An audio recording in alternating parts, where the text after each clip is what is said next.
আপনি কি thank you আমাকে বললেন? জি, আপনার মতো মানুষেরা এখন আছে বলেই এই পৃথিবী থেকে প্রতিবাদ শব্দটি হারিয়ে যায়নি।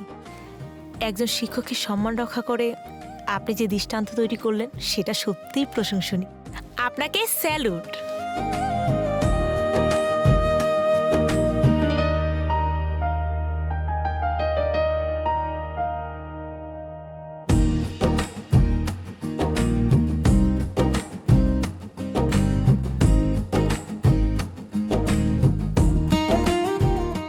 বাবা, ডিম ভাজি কি হলো? ল তোর ডিম ভাজি। শুনলাম আজকে নাকি তোর পরীক্ষার রেজাল্ট দিছে, কি পাস টাস করছিস নাকি?